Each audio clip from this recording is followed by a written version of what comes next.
Sopra o teu vento aqui, toma o teu trono, vem reinar. Nós queremos te ouvir, oh, nós queremos te ouvir.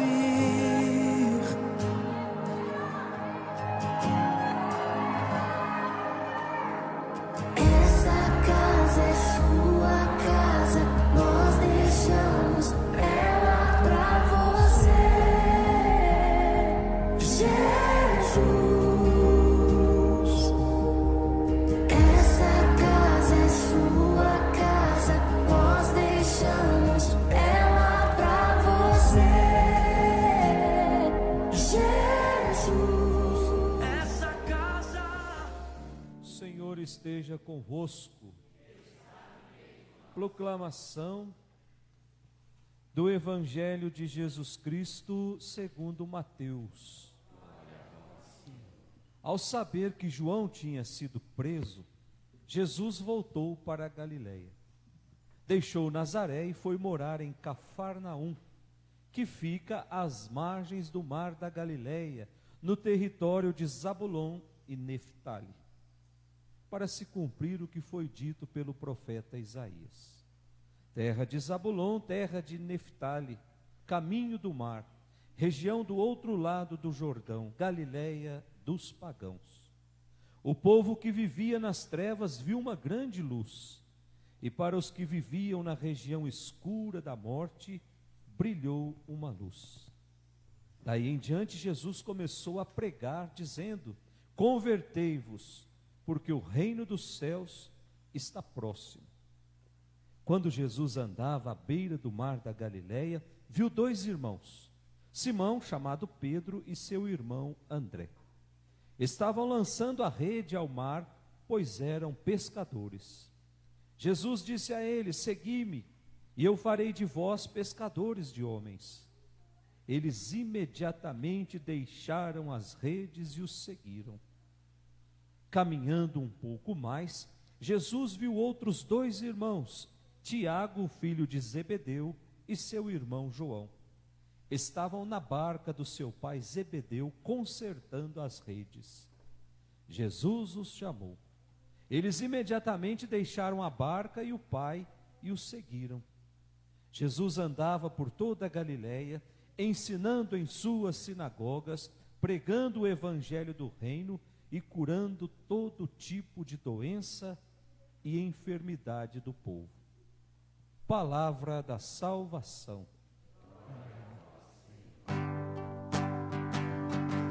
O Senhor é minha luz e salvação. O Senhor é a proteção da minha vida. O Senhor é minha luz e salvação. O Senhor é a proteção da minha vida. Podemos sentar. Caríssimos irmãos, nós estamos meditando as leituras do domingo de número 3. E nesse terceiro domingo, esse ano, de maneira especial, o Papa escreveu uma carta dizendo que esse terceiro domingo do tempo comum deveria ser celebrado domingo da palavra de Deus. Se nós levarmos o jornalzinho para casa, lá no final do jornalzinho tem um texto lá do Dom Eduardo explicando o significado desse dia de hoje, o domingo da palavra de Deus. Embora nós já celebramos o domingo da palavra de Deus, que é no dia 30 de setembro, quando nós encerramos o mês da Bíblia. Mas o Papa quer que um domingo seja dedicado exclusivamente à palavra de Deus. Não que os outros domingos não sejam. E nesse terceiro domingo, a palavra de Deus vem nos garantir que Deus tem um projeto de amor para todos nós. Ninguém fica fora desse projeto. Deus quer nos oferecer vida em abundância. E aí a gente olha as três leituras que nós acabamos de ler, primeira leitura, profeta Isaías, depois a carta de São Paulo aos Coríntios e o evangelho que nós acabamos de ver de São Mateus. Primeira leitura fala que o povo andava na escuridão. De repente apareceu uma grande luz, e essa luz, com muita facilidade, nós identificamos como sendo algo que vem de Deus. Luz é aquilo que ilumina os lugares onde os nossos olhos não enxergam. Portanto, se o mundo tenta nos cegar, Cristo, que é a luz do mundo, Ele nos abre os olhos de novo, nos permite enxergar aquilo que o mundo insiste em deixar escuro na nossa vida. A segunda leitura que nós ouvimos, tirada da carta de São Paulo aos Coríntios, nós vemos São Paulo aqui um pouco preocupado com a comunidade que estava começando a fazer pequenos grupos, pequenas panelinhas, e isso estava comprometendo a harmonia da comunidade. Quando Paulo saiu para fazer uma viagem, apareceu lá dentro da comunidade um tal de Apolo e começou a ensinar coisas que São Paulo não tinha ensinado. E aí o povo começou a gostar, porque Apolo falava muito bem. Depois apareceu um tal de Cefas, que também começou a falar bonito, e o povo começou a ir atrás de Cefas. E aí quando São Paulo fica sabendo, ele fica bravo e diz o seguinte: olha, por quê? Vocês estão dizendo, eu sou de Apolo, eu sou de Paulo, eu sou de Cefas. Quem é que morreu na cruz? Fui eu que morri na cruz? Foi Apolo? Foi Cefas? Não, foi Cristo. Então nós precisamos dizer, nós somos de Cristo. Não é um discurso bonito que vai determinar onde eu devo seguir, mas é o meu coração configurado a Cristo. O cristianismo não pode ser uma escola de sabedoria, na qual é possível optar por pregadores bons. E isso começa a provocar conflitos. Acontece muito nos dias de hoje, gente. Tem gente que roda São Paulo inteiro atrás de padres que prega bonito. E muitas vezes esquece do essencial, que é transformar o coração num coração igualzinho ao coração de Jesus. Está certo que o Papa uma vez disse que o grande milagre da Igreja Católica foi ter sobrevivido a 2000 anos com pessoas que falam mal pra caramba, com homilias péssimas, mal preparadas, com padres que muitas vezes transformam esse lugar aqui onde nós estamos num palanque político. Fala de tudo, mas não fala de Cristo. Aqui é o lugar por excelência para nós falarmos de Cristo para as pessoas. Então é preciso tomar consciência disso. Quando eu quero escutar política, eu vou lá no partido político. Quando eu quero escutar sobre Deus, aqui é o lugar certo. Nós não podemos confundir as coisas. Senão a comunidade começa a ficar dividida, começa a gerar conflitos. E cristianismo não é isso. Cristianismo não é uma escola de sabedoria, uma escola de acúmulo de conhecimento, cuja validade depende do brilhantismo do pregador. Se prega bem é porque é verdade. Tem muita gente que diz isso. Lá na 25 de março, está cheio de bijuteria se passando por ouro. Mas não deixa de ser bijuteria. E assim deve ser a nossa vida. Nós precisamos identificar tudo isso.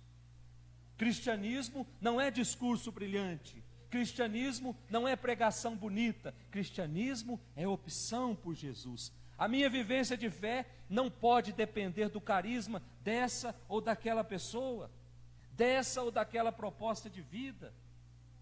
A minha história de fé deve ser construída a partir de Jesus. Quando eu atinjo esse grau, aí não faz mais sentido rivalidades, aí não faz mais sentido brigas. E por fim, o nosso evangelho de hoje, o capítulo 4 do evangelho de São Mateus, diz que Jesus saiu de Nazaré e foi para Cafarnaum para se cumprir o que foi dito pelo profeta Isaías. Só lembrando que o profeta Isaías escreveu essa primeira leitura 800 anos antes de Cristo, para nos dizer que desde os primórdios Deus já sonhava com Jesus. Por isso a palavra de Deus, ela aponta sempre para Jesus.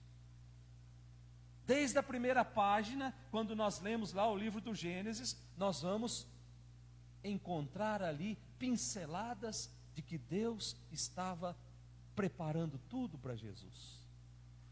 Deus cria tudo. E por fim, a mais brilhante obra-prima, Ele cria o homem, cria a mulher, dá para o homem e para a mulher a administração de tudo aquilo que Ele havia criado. E de repente o homem e a mulher começam a fazer caminhos que afastam da sua proposta. Aí Deus começa a enviar os profetas para dizer: olha, tem que mudar, tem que voltar para o caminho certo. E o homem vai dando as costas para os profetas. Aí Deus se cansa e diz: eu mesmo vou descer lá. Por isso a palavra se faz carne. Por isso o verbo se faz uma pessoa, Jesus. Por isso Deus vem morar no nosso meio, vem habitar no nosso meio. Deus vai atrás primeiro de uma menina de 17 anos chamada Maria, que morava lá na periferia da Galileia, num lugarzinho chamado Nazaré. E de repente pede para Maria permissão para começar o seu projeto de amor aqui nesse mundo. Olha só a importância da Virgem Maria no projeto salvador de Deus. Deus não chega para Maria e diz: eu vou usar o seu útero, eu vou botar o meu filho aí dentro. Deus pede permissão. Portanto, Deus se inclina diante da humanidade. E Maria, sem saber muito o que estava acontecendo, ela diz: eis aqui a serva do Senhor. Pode fazer na minha vida o que o Senhor já estava preparando, que já está aí no seu coração. Graças àquele sim de Maria, dado há mais de 2000 anos atrás, que hoje nós podemos chegar a Jesus. Se nós chegamos a Jesus hoje, é porque Maria chegou primeiro. Abriu a oportunidade de irmos para o céu passando por Jesus.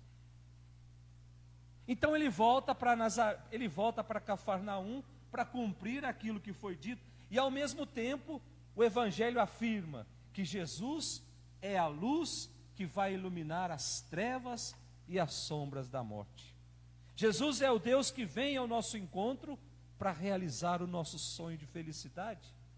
É nele e através dele que o reino se torna uma realidade. Vamos pedir para Deus essa graça, gente? Que tenhamos a coragem de acolher Jesus como sendo essa luz que Deus envia para iluminar os nossos passos enquanto nós estamos nesse mundo. Louvado seja nosso Senhor Jesus Cristo.